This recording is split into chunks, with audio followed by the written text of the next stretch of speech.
Most people give up not because they lack talent, but because they believe the lie that talent was enough. You see, it's not the smartest that win. It's not the luckiest. It's the ones who refuse to quit. The ones who stayed when others left. The ones who bet on themselves when no one else would. Let me make you a promise.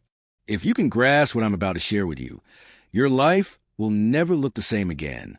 Let's talk about two things that separate the average from the unstoppable: persistence and self-belief. The world moves for those who refuse to stop. You've heard people say it's about talent, or timing, or luck. Let me tell you something they won't.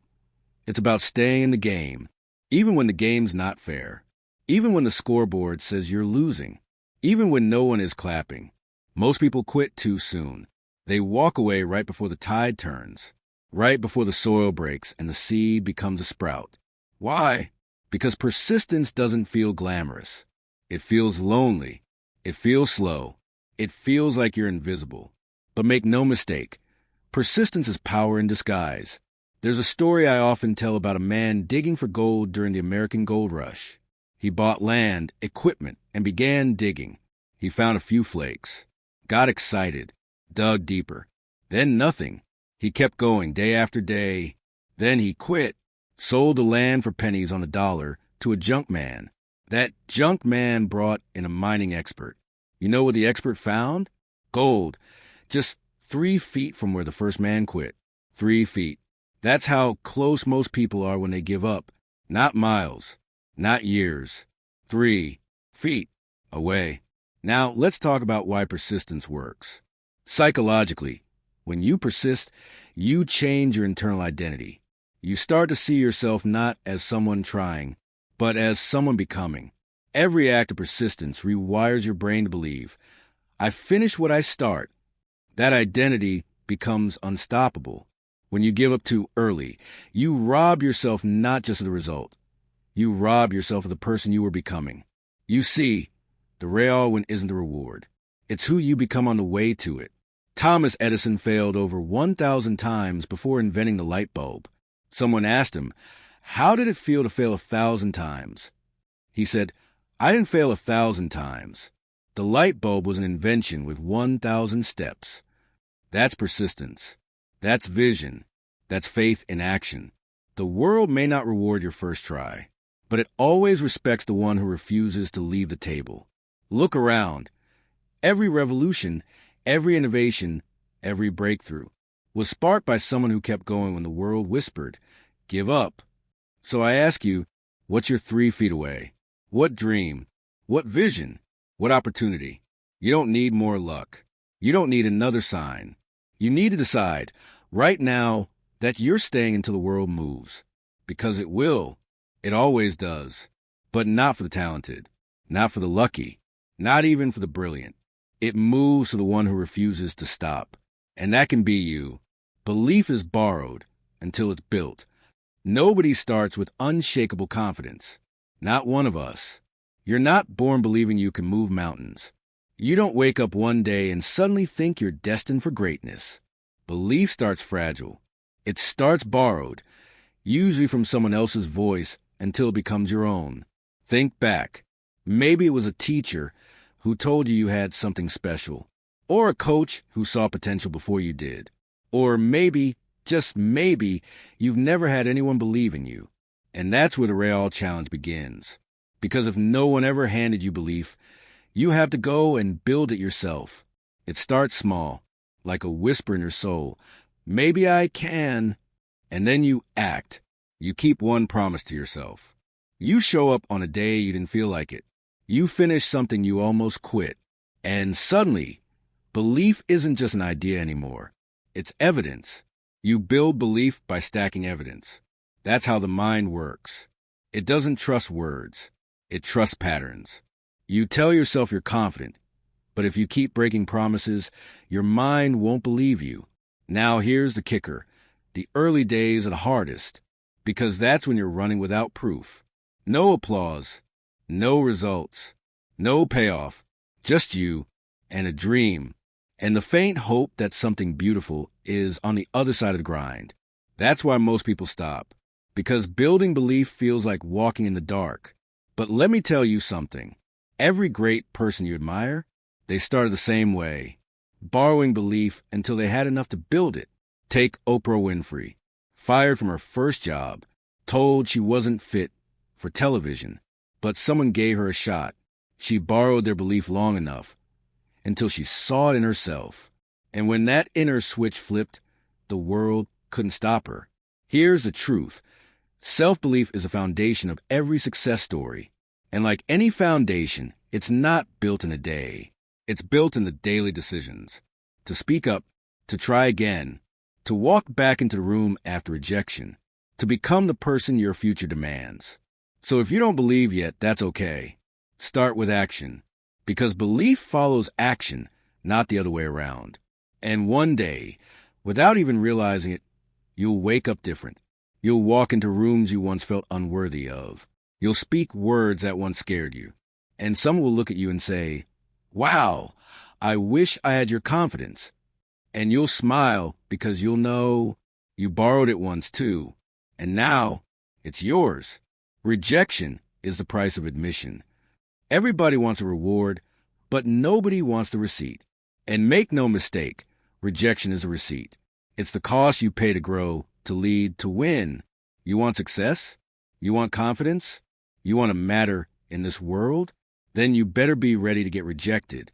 Not once, not twice, but over and over again until the sting doesn't stop you anymore. Most people see rejection as a signal to retreat. They hear no and start shrinking. They think it's a reflection of their worth. But listen closely. Rejection isn't a mirror. It's a door. And every great life is on the other side of that door. You knock. It slams. You knock again. It slams again. You keep knocking, and one day it opens. That's how this game works. Take Walt Disney. He was fired from a newspaper job because he lacked imagination. He pitched over 300 investors before someone finally believed in Disneyland. Imagine if he stopped at 50 or 100 or 299. Let me tell you what rejection really is. It's not a stop sign. It's a test to see how bad you want it. Because if no breaks you, you were never ready for the weight of yes. And let's go deeper. Psychologically, rejection hurts because it triggers our deepest fear, the fear that we're not enough. It pokes the ego. It rattles your confidence. But here's the truth. Your worth isn't up for debate every time someone doubts you. Their rejection doesn't define you. Your response does. Do you shrink or do you rise? Rejection builds calluses where there were once wounds. Every no makes your skin thicker, your vision clearer, your voice louder. I remember the first time I was laughed out of a room. I gave a talk, thought I'd inspire the world. Instead, I saw eyes rolling, people checking their watches, and the silence afterward, deafening. That night, I could have quit. I almost did, but something clicked. I realized rejection is part of the dues. You don't get to skip the line and go straight to applause. You earn your voice through silence. You earn respect by walking back in after the door slammed shut. Here's the bottom line. If you're not getting rejected, you're not trying hard enough. You're not pushing. You're not growing. You're playing it safe, watching others climb while you hide behind comfort. So shift your perspective. Don't avoid rejection. Collect it. Stack it like badges. Because every no means you showed up. Every no means you had the courage to try. And eventually those no's start turning into yes. And when they do, it won't be luck. It'll be because you paid the price. Rejection is the price of admission. And now that you know, the only question is, are you willing to pay it? Comfort is a slow death. It doesn't kill you fast. It doesn't slap you in the face. It whispers. It rocks you to sleep. And while you're busy relaxing, life moves on without you. Comfort convinces you that you're okay, when deep down you know you're not growing. It's a job that pays just enough to stay, but not enough to thrive. It's a relationship that's fine, but not fulfilling. It's a habit that numbs the pain, but steals your potential. And here's the dangerous part. Comfort feels good. That's why it's so deadly. It feels like peace, but it's really paralysis. You are not built to live inside a safety zone.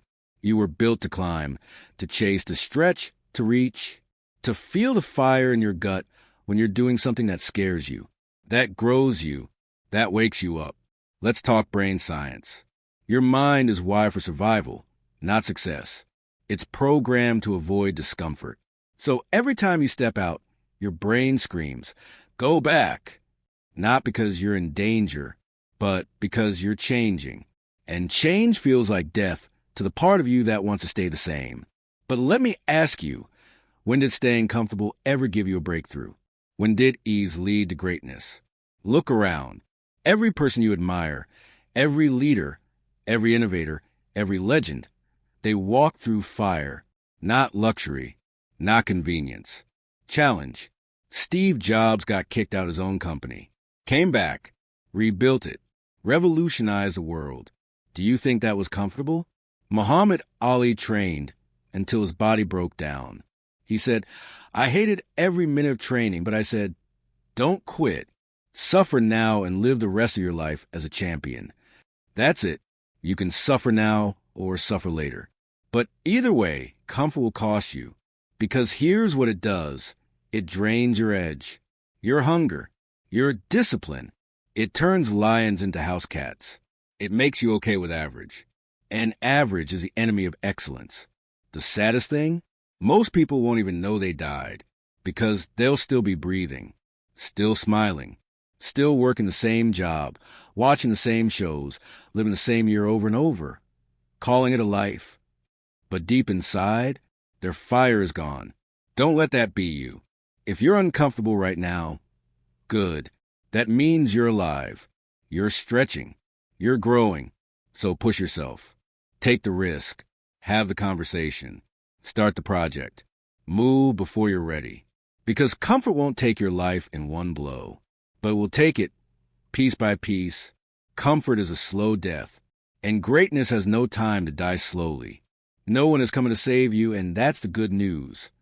It sounds harsh at first, maybe even cold, because for years you've been hoping someone would notice, that someone would show up, fix the pieces, and tell you it's all going to be okay, that if you worked hard enough or suffered long enough, someone would rescue you.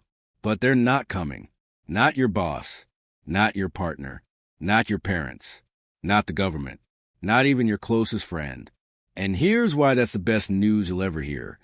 Because the moment you stop waiting, you start building. When you finally accept that you are the author, that you are the rescuer, that you are the one responsible for changing your story, that's the moment you get your power back. You see, most people live stuck because they're secretly waiting for a handout, not money necessarily, but a shortcut, a break, a miracle, something outside themselves to shift their fate. But life doesn't work like that. The people who change their lives are the ones who realize no one is coming. And that's why I must. Let's talk real world. J.K. Rowling, single mother, on welfare, depressed, rejected by 12 publishers. No one offered her a ladder, so she built one with a pen. Or how about Inky Johnson, a football star with an NFL future, until a freak injury paralyzed his arm. No scouts came to save him. No sympathy changed his path. He could have drowned in self-pity, but he didn't. He stood up, turned pain into purpose, and became one of the most powerful motivational voices alive today. Why? Because when no one came, he did. And psychologically, that shift, when you take full ownership, changes everything. Your brain goes from victim mode to builder mode. You stop looking for rescue and start looking for tools. You stop asking, "Why is this happening to me?" And you start asking, "What can I create from this?" You start showing up different, not because your situation changed, but because you did. There's nothing more powerful than a human being who's taken full command of their life. No blame, no excuses, just decisions, just discipline, just relentless internal ownership. Because when you stop waiting for the hero to arrive, you become one. And look, yes, it's hard. It's lonely sometimes. It's painful, but it's real, and it's yours. That's the gift. Because if no one is coming to save you, that means no one can stop you either. No one is coming to save you, and that's the good news. The grind doesn't guarantee success, but quitting guarantees failure. That truth is tough and necessary because this world loves to sell you certainty, step-by-step plans, overnight blueprints, guaranteed formulas. But here's the raw reality. You can do everything right. Work harder than anyone. Sacrifice sleep. Show up early. Stay late. And still not get what you wanted. That's life. But don't be fooled into thinking the grind is meaningless. The grind doesn't promise the prize. The grind makes you into the kind of person who can earn it. You may not control when success shows up, but you control whether you'll still be standing when it does. See, every time you push forward when you're tired, every time you show up when no one's watching, you're putting in reps. Not just physical effort, but mental resilience, emotional toughness, spiritual stamina. Because the truth is, grit is more valuable than genius. And most people don't fail because they weren't talented. They fail because they quit too soon. Let me tell you about Colonel Sanders. He was 65, broke, living in his car, rejected by over 1,000 restaurants. But he kept grinding. And you know what? Eventually, one said yes. He didn't win because of his secret recipe. He won because he refused to stop. Or take Bethany Hamilton, teenage surfer, lost her arm in a shark attack. She could have walked away forever. No one would have blamed her. But instead, she returned to the water. Why? Because she wasn't surfing for medals. She was surfing because it was part of her. That's the difference. Winners don't grind because they're guaranteed success. They grind because it's who they've chosen to become.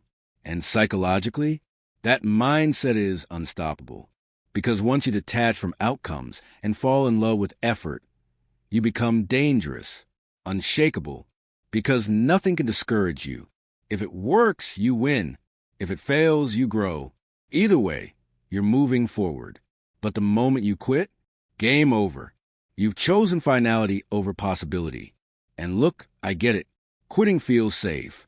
It offers you something the grind never does. Relief. But that relief is temporary. And regret? That lasts forever. So what if you're not there yet? So what if it's taking longer than you thought? You're not behind. You're building. Because the grind isn't just about what you get. It's about who you become. And success? It doesn't always knock loud. Sometimes it whispers. Just one more day. So stay in the game. Keep showing up. Because while the grind doesn't guarantee success, quitting guarantees failure. That's the day transformation begins. Not from a seminar, not from a book, from a decision. So take inventory, look around your life, and ask yourself, what am I tolerating that's slowly turning me into someone I never planned to be? Because in the end, you don't get what you want. You get what you tolerate. And what you tolerate, you eventually become. Success is 90% inner game. It's a truth that many miss. Because they're so focused on the external, the what, the how, the when. But the secret to success isn't out there. It's in here, in your mind, in your beliefs, in your mindset. The truth is, the external world will mirror the internal one. If you're not winning on the inside, you're not going to win on the outside. And it doesn't matter how much hustle you put in or how much you grind. If your inner game is weak, your outer game will falter. Let's talk about an athlete. Ever seen someone with all the talent in the world, but they keep choking under pressure? They have the skills, but not the mindset. Take a look at Michael Jordan. Considered by many the greatest basketball player to ever live. He was cut from his high school team, and yet he became the face of basketball because he didn't just work on his shot. He worked on his mindset. When the game was on the line, he wasn't thinking, I hope I don't miss. He was thinking, this is where I belong. His inner game made him bulletproof. But it's not just athletes. This applies to everyone. Let me ask you, when was the last time you felt defeated by a circumstance that wasn't as bad as your inner voice made out to be? How many opportunities have you let slip through your fingers because your own self-doubt drowned your confidence? The truth is, when you're solid on the inside, the outside becomes secondary. Because when you know your worth and you trust your abilities, you walk into any situation with certainty. You don't waste time wondering if you can do it. You know you can. This is why it's so important to protect your inner environment. Your thoughts, your beliefs, your attitudes, they shape everything. If you're filled with fear, doubt, or negativity, you're already losing the battle. But when you master your mind, nothing can stop you. Let's talk about a real-life example. Take Oprah Winfrey. She didn't start as a media mogul. She was rejected by TV stations, faced racial prejudice, and struggled with self-worth. But what kept her moving forward was her unshakable belief in her potential. She didn't wait for the world to tell her she was worthy. She decided from the inside out that she was. Psychologically, when you control your inner game, the world starts to bend to your will. You stop seeing failure as the end and start seeing it as a lesson. You stop hearing rejection as a personal attack and start hearing it as a chance to get better. You stop questioning if you can succeed and start asking how you will succeed. Because success is a mental game. And the winner? The one who shows up with the strongest mind. You can have all the strategies, all the skills, and all the external resources, but if you don't believe you can win, you won't. So start training your mind.